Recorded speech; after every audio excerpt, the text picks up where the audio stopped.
This is Mandisa Green, President of the Royal College of Veterinary Surgeons, and you're listening to the Black History Month podcast 2020.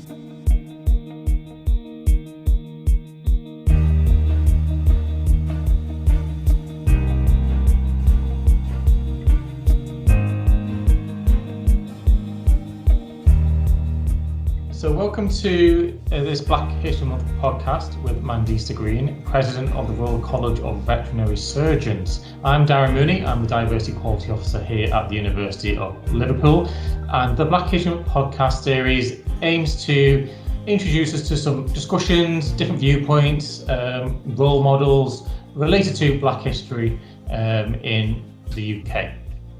Yeah, hello, I'm Rob Pettit. I'm a specialist in surgery at the Liverpool University, but my main reason that I'm here today is because I'm also the veterinary chair of diversity and equality. So welcome, Mandisa. Thank you for joining us. Thank you for having me. So I think I'll just dive straight in. I suppose as a vet, I suppose one of the key questions we were thinking of is, why did you become a vet? How did you become a vet? Yeah, that's a really interesting question. So for me, it's something I decided to do from I was about 8 years old when I really thought I wanted to look after animals for a living. And my parents, I always give the credit to my parents because what they did was they just ran with it. So I said I wanted to look after animals and they were like, okay, so your job from now on is looking after animals. So we always had pets when I grew up. We had dogs and cats. And my mom was she didn't like seeing any animals suffer or so she was very keen on taking animals in. So when people from our neighborhood would have unexpected or unplanned litters of animals, they would be like, oh, we know who will take them, the lady down the road, who's my mom. And so we'd have litters of animals or groups of animals just appearing randomly. And my mom would kind of then rehome them, so get them up to spec and then rehome them later on, or get them up to full health and rehome them. And so my job then became the person to look after the animals in the family. And so it was up to me to make sure, so in Trinidad, where I grew up, they would get ticks and fleas quite often. That was quite common. So it's my job to kind of do all the flea combing and make sure there were no fleas on the animals. And if there were, to make sure they had treatment. And of course, you had to treat all the animals. And so it was my job to kind of spot these things and alert my parents. And it was a very big responsibility, actually, looking back on it, but gave me a sense of purpose and a sense of belonging also from a very early age.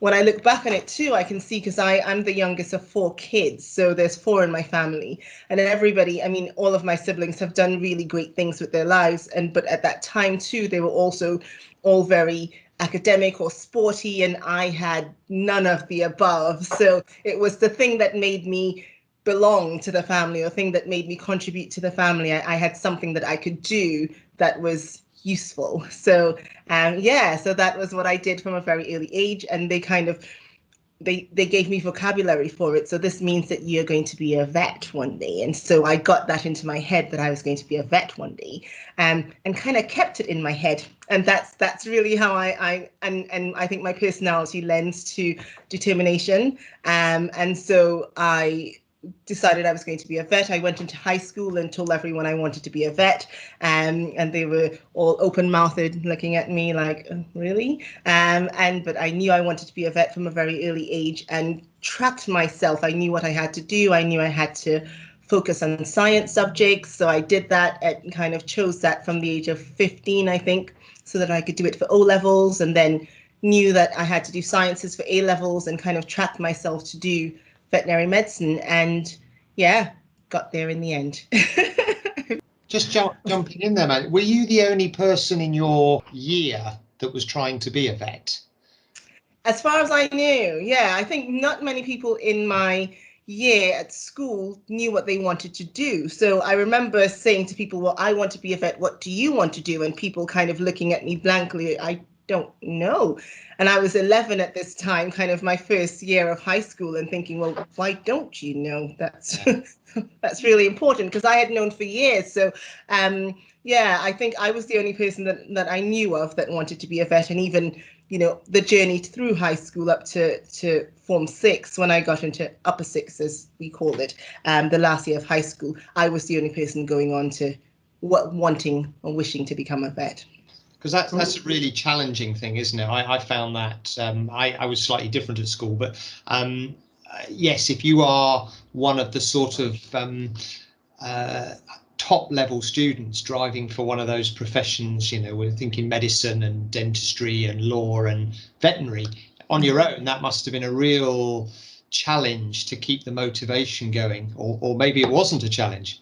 It wasn't. So that's the odd thing. So in my class, there were lots of top level students, as you call them, and I didn't consider myself one of them. I mean, certainly academically, I wasn't in the top 10%. I worked really hard for every grade I got. So I was very passionate and very determined, and also very stubborn. I think those are the things that helped me along the way. So it wasn't hard to keep my motivation, because I remember being kind of 15 years old, and my teacher saying, well, you want to do sciences, but you'll struggle. And I remember thinking, well, no, I won't, because I'm going to be a vet. So it was always that kind of sense of, I will prove everybody wrong, and I will get where I want to go, despite. And I think my parents also, again, credit to them, prepared me very early for the fact that I may meet roadblocks along the way. And it was really my responsibility to keep my motivation going. So yeah, it wasn't difficult. And I come from a family of, like I said, 4 kids, but we're all 4 in my family, and everybody had their thing. So my parents, again, they're very good, my parents, at the propaganda, getting people to decide very early. So everybody kind of fulfilled their childhood dreams, because my parents kind of stuck everyone to something and slotted them in. So yeah, it wasn't difficult. I had a lot of support at home, and they really kept me motivated, even when, you know, even for any time that I didn't hold real strong a passion, or you know, being a teenager, I was very boy-struck. I wanted to date, and they always said, it's your responsibility. If you want to do this, ultimately it's up to you. So I was able to always pull myself back onto track. So it wasn't too difficult, no. Yeah. And now your parents are reaping their rewards for this, probably living in their glory moments, I would think. They are. My father always says that I made him go bald prematurely, because I was very stubborn, and you know, knowing very clearly what I wanted to do from an early age, and didn't really take to molding, as he would call it. And yeah, they're very proud of this day. Okay, so when you got to Edinburgh, was it what you expected then? Because having such high hopes and expectations all your life. Yeah, no, no, it wasn't. I'll answer that question. No, it wasn't. I don't think I knew what to expect. So I, of course, did a first degree at the University of Exeter in biological and medicinal chemistry. And I think I thought that because I wanted to be a vet, everything would come easily to me. So the skies would just open, and the knowledge would just be absorbed, and I would just float through vet school, and it would be wonderful. I don't think I had done any research as to what the course was like, how it was going to be, you know, in terms of the preclinical and clinical years, what was expected in terms of EMS. I knew I wanted to be a vet. I needed to get a place, and I got one, and that was the best day of my life. Got in there and kind of stood around thinking, well, what do I do now? So I think it was an interesting experience getting to Edinburgh, but certainly was nothing.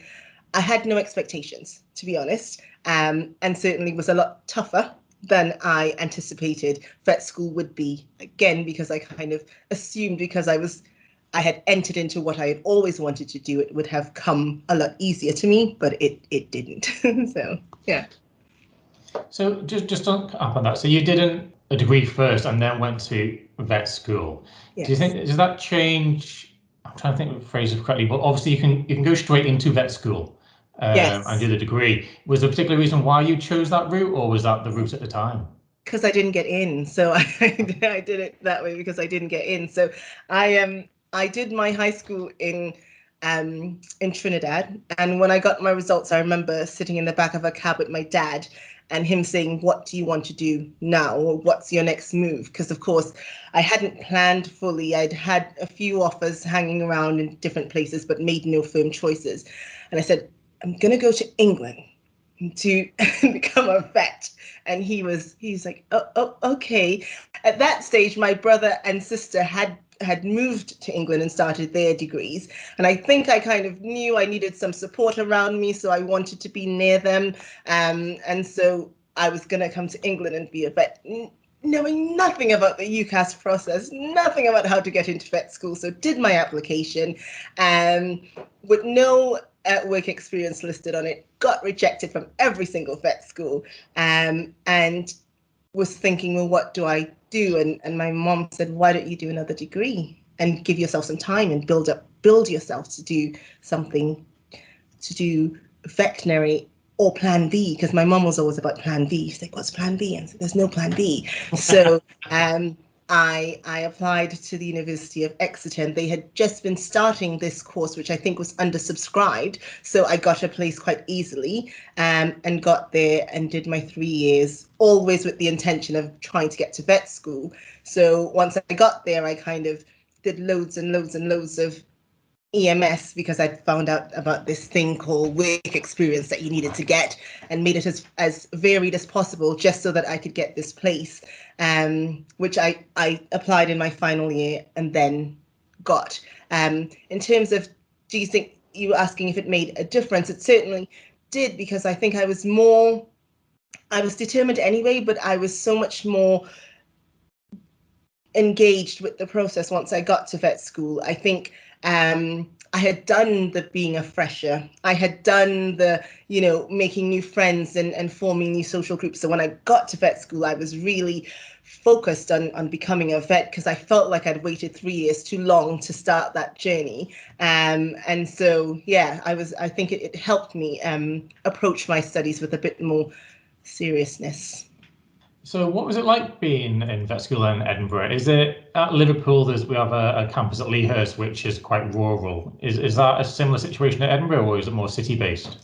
Well, so your first few years in Edinburgh at that time were based in the city. And so you had Summer Hall, which is the building campus that we'd have in the centre of Edinburgh.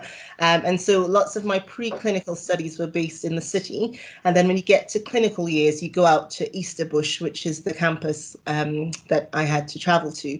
So I had a mixture of both, but the first few years were definitely city life. But yeah, it was really nice. I loved Edinburgh. It's the most amazing place, especially in August. And there's a festival, and it comes alive in certain ways that you don't see for the rest of the year. But it was a really special city, really friendly people generally there, and just a really lovely experience. So once you graduated, so did you work for a time in Edinburgh, then move down south? What was the journey you went on after graduating? So the journey, I graduated Edinburgh, and I'd been doing my clinical EMS at a vet's called Alan Brown and Associates, which was just a 2-vet practice, mainly one, Mr. Brown and his wife, and I'd been doing lots of my clinical EMS with them. And so when I was due to graduate, so I had my ceremony on the Friday, and I went to them on the Friday just to say, hey, I've done it, I've graduated. And they said, well, would you like to come to work tomorrow? And so kind of gave me an offer on the spot to start working with them the next day. And so I started working with them, but because they had they needed me only on a part-time basis, I worked there part-time. So I was always looking for a full-time job, because I didn't feel like I was, again, when you waited so long, you kind of want to do it all the time. So I was looking for a full-time job. The first full-time job I got was the one that I started in, which was at Charter Vets. And so Marcus, my first boss, is in this area, so Stoke-on-Trent where I live. It's in Biddulph, and I had that job for about 4 years. So I graduated and started working there, and that was a really nice practice.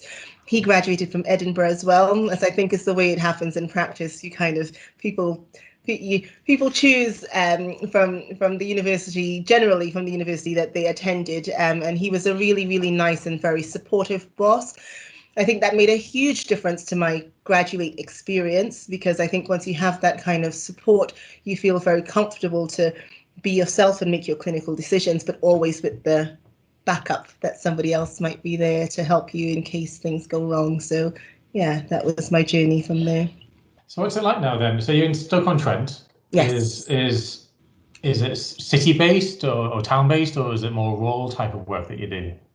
So a city-based generally. I mean, Stoke-on-Trent's not a big city in comparison to other cities. And so it's city-based, and I was working up until recently at a practice nearby. I think we had about 5,000 clients, so it's about 5,000 clients practice, so not huge but not small either. And yeah, just spending 9 a.m. to 7 p.m. between seeing patients and doing surgery. So obviously, because it's Black History Month, we are interested in your experiences as being a person of colour. Do you think that has impacted on your career at all? Obviously, you mentioned your family being very supportive and pushing you to become a vet. Yeah, I mean, I hadn't considered my race until I had gone to my interview at Glasgow Vet School. And at Glasgow, one of the panel asked me, how do you think your colour or race will affect your ability to be a vet? And I remember being stunned, but also being glad, I think, that someone acknowledged that I was of a different race. And so I remember saying at the time, well, because he said, well, there are not many vets who look like you. And I said, well, that's okay, because I intend to be a pioneer, and I will have a pioneer spirit. And much like the first woman who became a vet, I will be one of the first Black vets, and that will be fine. And I will show everyone that Black people can be vets. And so I was very full of myself, of course. And so, yeah, I think that certainly was one of my first experiences of my race with the profession. I don't think my race has impacted a lot in terms of my interactions with clients and or patients. I think certainly I always, when I walk into a room, I am very aware that I'm usually the only Black person in the room. That's very evident to me. Once that awareness has passed, it doesn't affect how I manage my situation. It doesn't affect how I treat people. It doesn't affect how I interact with them. I think certainly in terms of racism, that there's been interesting experiences that I can reflect upon and go, okay, so I wonder if someone would have said that in the same way to a white colleague. So for example, when I was in vet school and I failed my first lot of exams, and I went to my director of studies, and his advice was, might you want to consider doing another course? That was his advice. And I remember thinking, well, no, very quickly, but then walking away and reflecting on it afterwards and thinking, would he have said, or did he say the same thing to my other colleagues who failed their exams? Because I wouldn't have been the only one. And so it's just little things like that that I can reflect upon and think, has the color of my skin impacted how people see me, how they see my potential, how they view me? I have had very little other things. So I had not relatively recently a client come in with her dog and said that he didn't like Black people. And so if he got aggressive, then that would be why, because he was actually a really nice dog otherwise. So I was doing my clinical examination on this dog and he was fine. And then he was supposed to be lame. So started looking at his back leg and he got really aggressive. Obviously he's in pain. And she went, oh, I think that's because, I don't know where he gets it from because we're not racist, but he's just got it in his head. So I promptly just told her, well, if you want to come back and see a white colleague, that's fine, and let her out the door, because I have no tolerance to people with ignorant views, especially when they put it onto animals, because animals really cannot be racist. So yeah, I have little incidences like that in my professional life. Just going back to a comment you made, Mandy. So one of the things that I find fascinating, because I don't have sort of an experience in the reverse way. What I mean is, I never, obviously as a white, I never walk into a room where there is loads of white people and think anything, and all this room is full of whites. And I wonder how you feel, or I wondered, going back to the experiences you were just sharing about coming into a room and realizing that you were only a black person in there. I was wondering how that made you feel then and how that might make you feel now, and have things progressed, I guess. Well, I think I would measure progression by, are there more black people in the room? And there generally aren't. So I would say progression is not very significant, hasn't been very significant in the time. I think walking into a room, again, if you can relate to it, so you, as you're saying, Rob, you walk into a room which may be full of white people and you wouldn't recognize that you're any different. So imagine me growing up in Trinidad and Tobago, where I'm surrounded by people that look like me and talk like me. And so I can walk into a room and never identify that I'm different. And suddenly I'm in a different country and I'm looking around and everybody looks differently to me, looks different from me. And I'm thinking to myself, oh, well, that's different. That's new. And I think I always became conscious of it as something that was different from my upbringing. I don't think I ever felt uncomfortable by it. And I don't think I ever felt any hostility because of it. I think I'm just aware of it. I do think if I walk into a room, especially in the veterinary profession, and I see more than one person that looks like me, so if I see somebody from a Black or Asian or other minority ethnic background, I can spot eyes in them very quickly, and I know that they're there. And that's something that is always comforting to me. I can recognize as I've gotten older, but it doesn't stop me or hamper me from being involved in a room or being engaged. It's just an awareness. Because again, I think my upbringing was in a place where it was completely the opposite. And so it's an awareness that I developed, because I don't think I was conscious of that when I was coming to England. I don't think I was aware or conscious of the fact that I would walk into rooms and not see anybody that looked like me. I was just wondering whether, because you did grow up in a country where, as you say, you're just part of the majority and it wasn't any different. Do you think that, and you kind of touched on it, but it changes your attitude and perception of not just yourself, but where you're going into places where people who have grown up in the UK and within a UK context of understand our education system, do you think they would have a different viewpoint of what being a vet would be that you might not have had? Yeah, I think certainly. And when I go back to my upbringing and again reflect on it, I can see that I had role modeling everywhere. So I had my teachers that looked like me and were encouraging me to do well at school and kind of saying that I had the potential. I had our vet that we visited quite frequently looked like me, and I told him I wanted to be a vet from the age of 8, and he kind of knew that I was. They would always just call me nicknames because in Trinidad they had the courtesy title doctor from a long time ago, so they'd always call me Doc when I walked through the door, and so it was it was already layered there, that level of expectation and the role modeling. when I remember going to the open day at the University of the West Indies at the Trinidad campus, the vet school, and my dad being very bold and walking up to one of the professors at the university and saying, well, this is my daughter and she's going to be a vet, and equally taking my brother to the medical school open day and going, this is my son, he's going to be a doctor.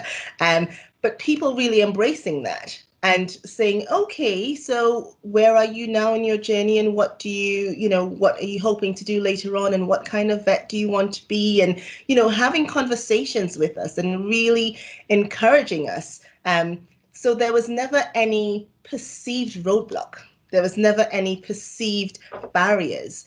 I kind of knew I wanted to do this, and the only barriers that I could identify there were some obviously external, so school teachers and careers guidance and things like that. But I understood the only barrier was really within. If I wanted to do it, I could make it happen. I think certainly of the experience of a young Black person growing up in the United Kingdom, and I can see that if they had that dream at 8, well, if they go to the vet doesn't necessarily look like them. They may not be able to have those conversations. They may not feel free enough to have those conversations. If they go to the university openly, the professors may not look like them. They may not feel that they can be, or their parents may not feel so emboldened to say, this is my daughter, she's going to be a vet one day. Because again, the parent may not be seeing that there is something that their child can achieve. It may be seen as something that they can't quite reach to. So I do think there was a huge benefit for my upbringing in that I had role models and supportive structures all around me on the way. And I can see that, not having grown up here, but just reflecting on what, again, through my children's eyes, if they have a dream for themselves, what that looks like and what the role models along look like. And I think that there's certainly, if you can't see it, it's very difficult for you to dream it. It's very difficult for you to think you can be it if you can't see that somebody out there looks like you and says, yeah, you could do it. I did it. So you could do it too. So yes, I do think there is a difference. Yeah, I think that's one of the facts that I'm really starting to come to understand more with this job is exactly, I think, how you've just described it, Mandy. So I always look at things naturally from a white perspective. So if I'm at an open day and I'm one of the professors at the open day, I am automatically assuming I am completely approachable by anybody. I'm not putting a barrier up. I'm not sitting here. And that is something I'm starting to realize, is that actually there is a barrier there. It's not me putting it up, but it is a barrier that we need to recognize. And I think many of us may not recognize that at this stage, because I don't think we understand it. Absolutely. And I do think there is something in being able, just thinking of my father, who was a civil servant, but being able to be so bold as to go up to one of the, lecturers and say, this is my daughter, she's going to be a vet. Well, I wouldn't see a parent coming up to you, Rob, and going, well, this is my daughter, she's going to be a vet, because I can see that there would be a perceived barrier in terms of, shared experiences and cultural backgrounds and things like that. So, yeah, I think it's really important to be able to, and it's not, like you say, you're there and you're open. So it's not saying that you're not available, but it's recognizing that there is something in the familiarity for people, where if they can feel comfortable and see it in front of them, they feel more approachable to it. And and the paradox of that being that absolutely I would love it if somebody came up and said that to me. Yeah, absolutely. The reason we're there that day is, or we're here all the time, but that day we're there for exactly that reason. So yeah. Absolutely. So you're now the 149th president of the Royal College of Veterinary Surgeons. So what does that mean? How do you become the president of the college? So you become the president of the college. First, you have to be on the council.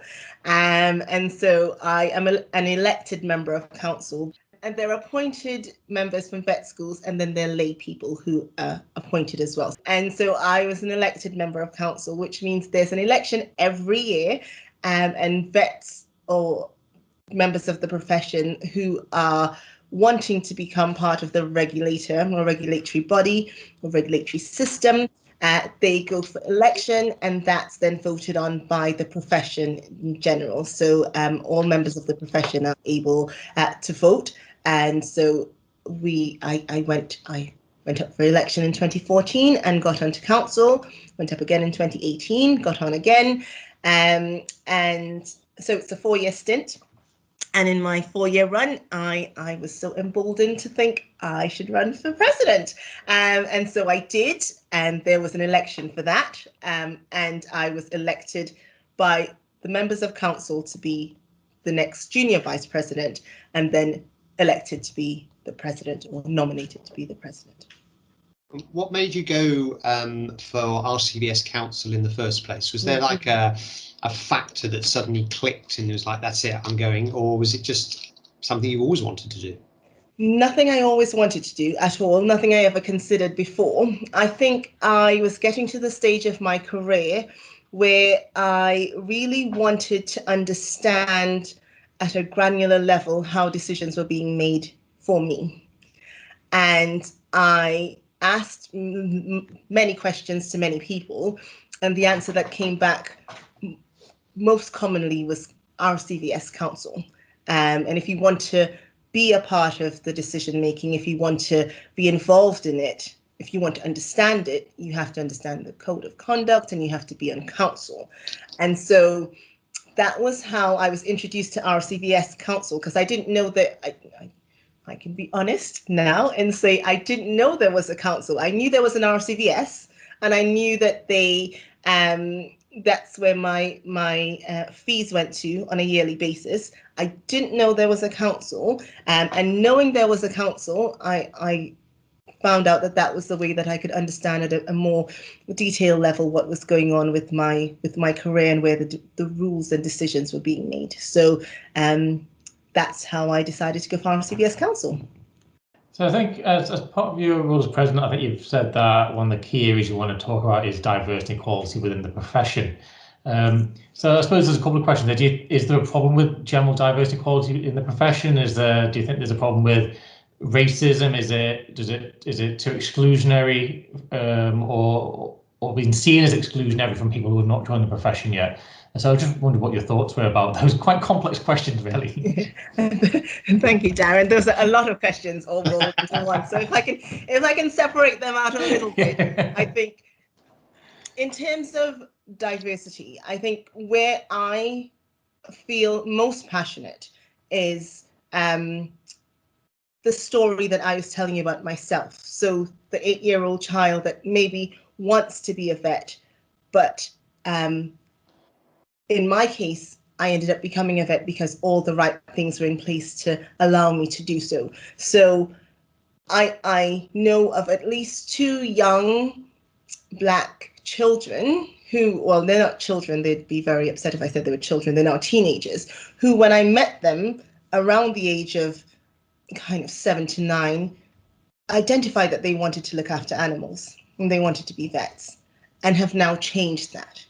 And so I get really passionate about where along the journey they have changed. What are the barriers that they have come up against that made them decide that it was no longer an option for them, and really removing those barriers, because I think we have a lot of diverse people who want to be vets. Actually, I think there are lots of barriers potentially in the way, and where I feel most passionate is removing the barriers completely and allowing them access, allowing them the information, allowing them the support and everything that they need to be able to get to their journey. Because I can relate that if I didn't have all the things there, and had I grown up without the support and the structures, I potentially wouldn't be here today. And so it's really important for me that we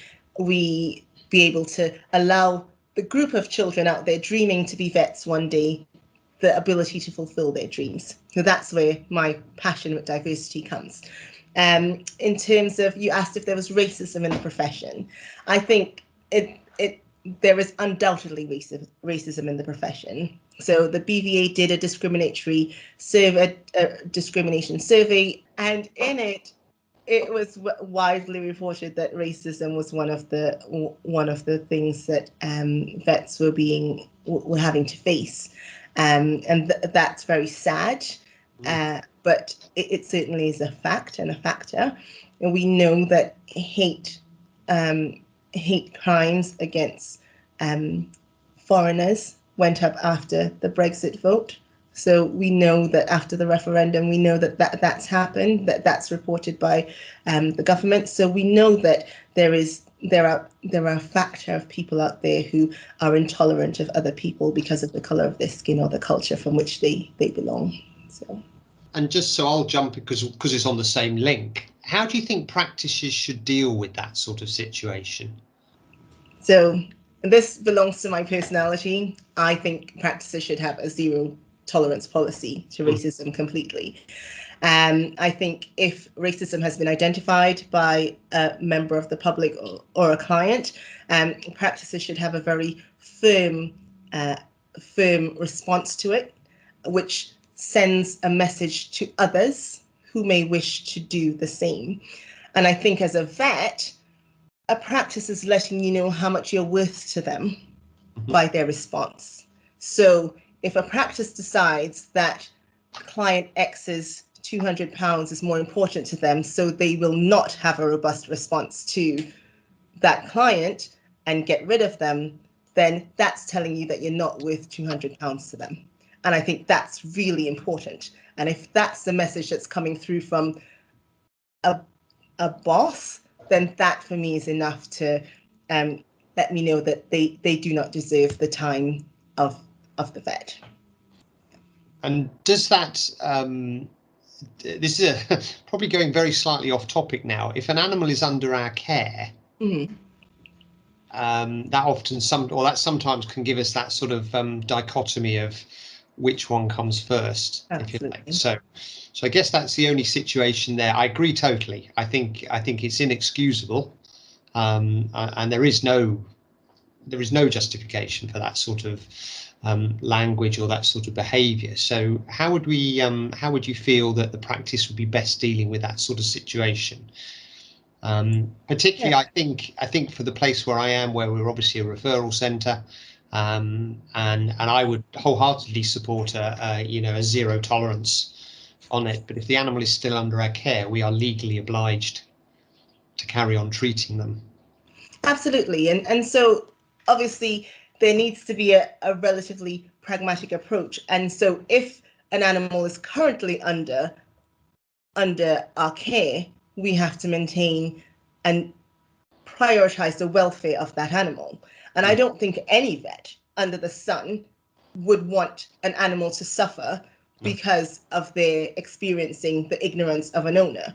However, going forward, it is important that the response of the practice is then, we've done our job, and so we would like you to not return. So I think that there's not, when I said zero tolerance, I don't mean that it has to be instantaneous, but even as a vet, any vet will be able to appreciate the importance of dealing with the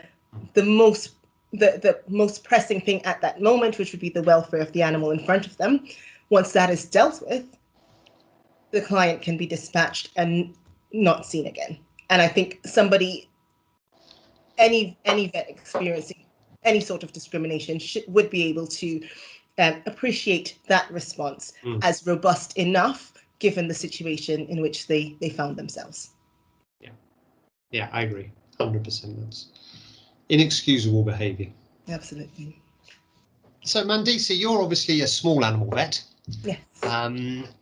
Do you feel, and actually listening to what you've said already, actually this may not be the case, but I wonder whether you feel there are differences between the experiences of Black and Asian and ethnic minority vets who are small animal biased compared to those who work predominantly on, say, farms or equine practices where they're on their own, out in an environment where, you know, they will meet different sorts of people from maybe small animal clients?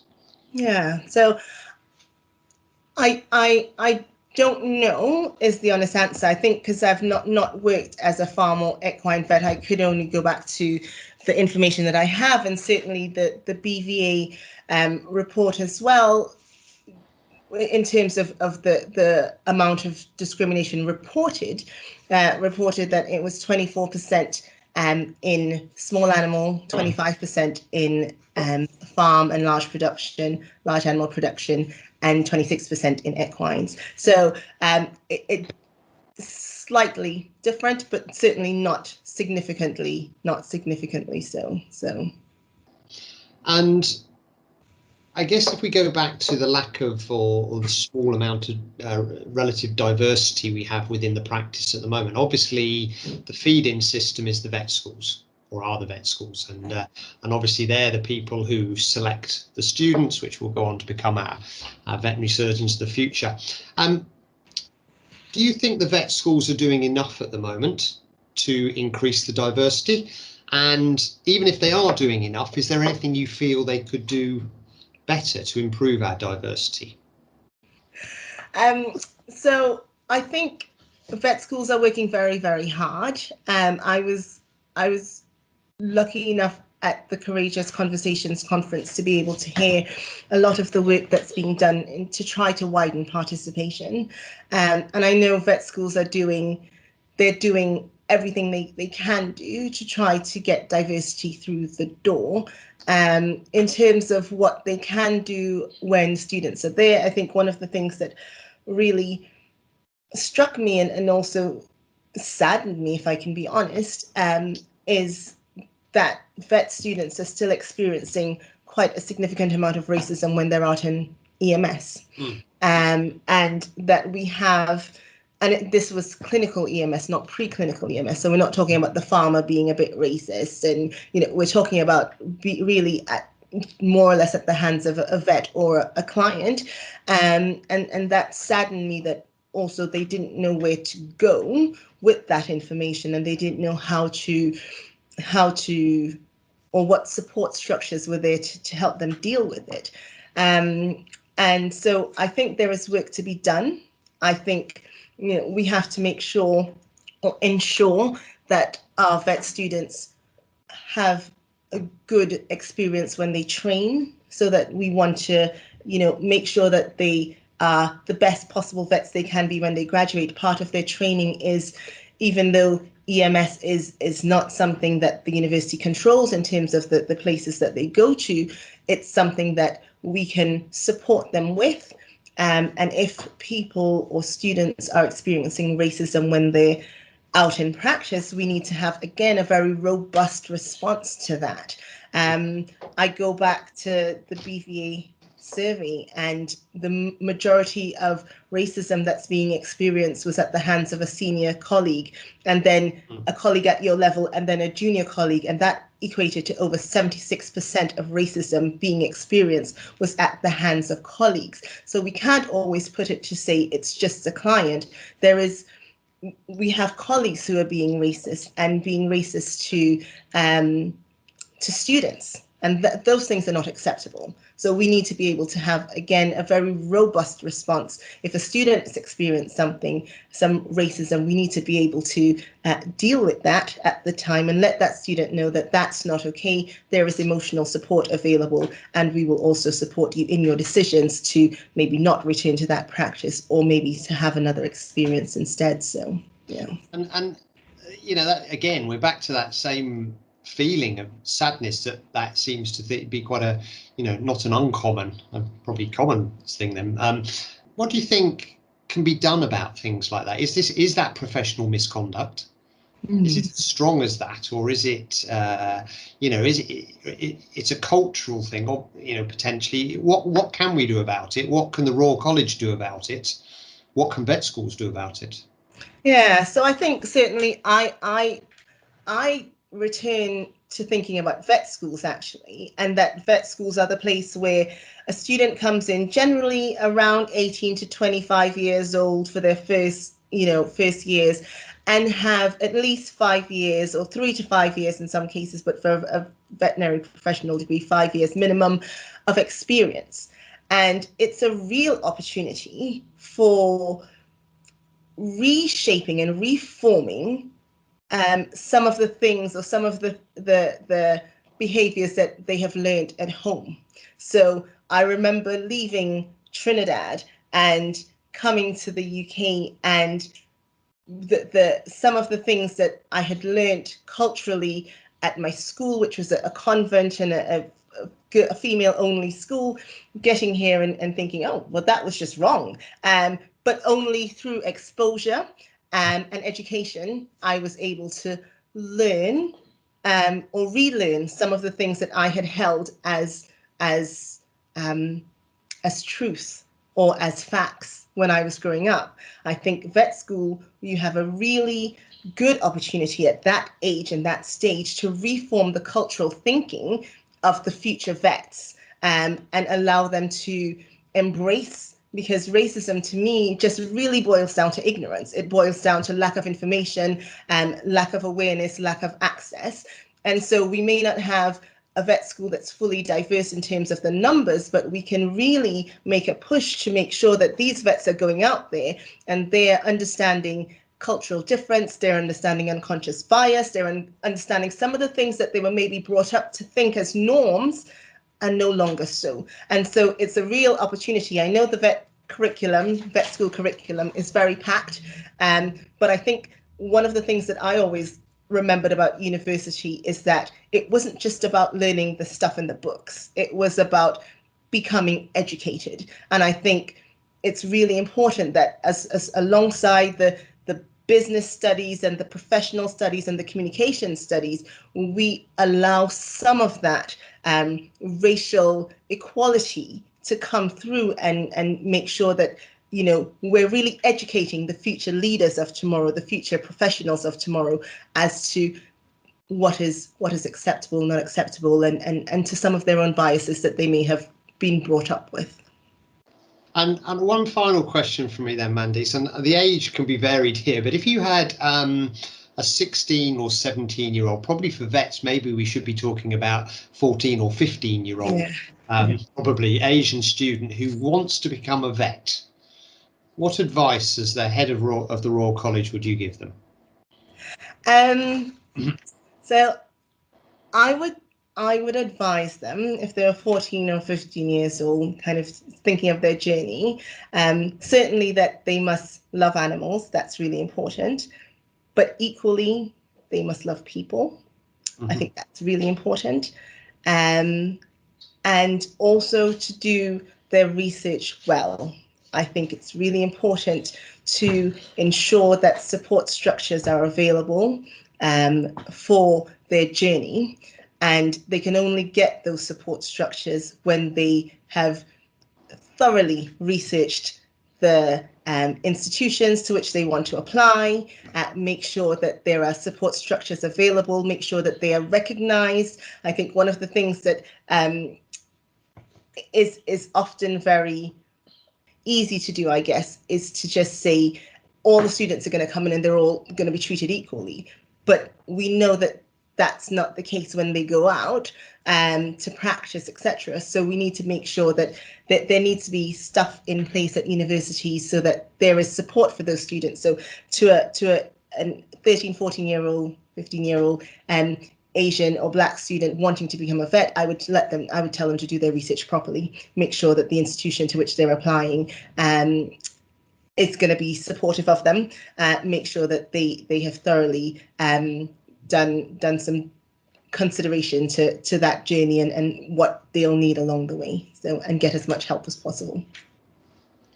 Great. So I'm going to slightly put you on the spot here, Mandisa, and for our listeners who are vets or who are students studying to be a vet, can you give 2 or 3 tips that you think they could personally do to advance diversity and equality in the field, or more explicitly about race equality? And so I would say, if there were two things, one is do something that makes you engage in something that makes you comfortable, where you can learn some more. And so that is either reading a book or listening to a podcast or looking at a documentary. And there are so many out there that exist at the moment. And so do something that makes you comfortable, where you can learn some more. Equally, do something that makes you uncomfortable. So speak out when you hear someone speaking out of turn. Approach, if there's a possibility of you promoting someone or making sure that you give consideration to someone who is being biased against, then do that. So do something that makes you comfortable and do something equally that makes you uncomfortable. I think that would be the two tips that I would give. I think the speaking out when you hear something wrong, I think is the uncomfortable one for sure. Absolutely. I think that's really and I think we as vet schools need to make sure, and in the profession, we need to make sure that there are avenues that people can get this highlighted, because I think absolutely, no matter what the situation, telling other people that that's unacceptable, I think makes people uncomfortable. Absolutely. It's a very British thing. I think that one, and I don't mean that in any negative way. I think that's, we don't like telling people off. Yeah, absolutely. Absolutely. Well, I'd just like to thank Mandisa and Rob for joining us for this podcast. I think it's been really interesting. We've covered a lot of ground, and I'm hoping our listeners will find it really interesting to listen to. Excellent. Thank you again for having me. It's been wonderful. It's been a real pleasure, Mandisa. Thank you.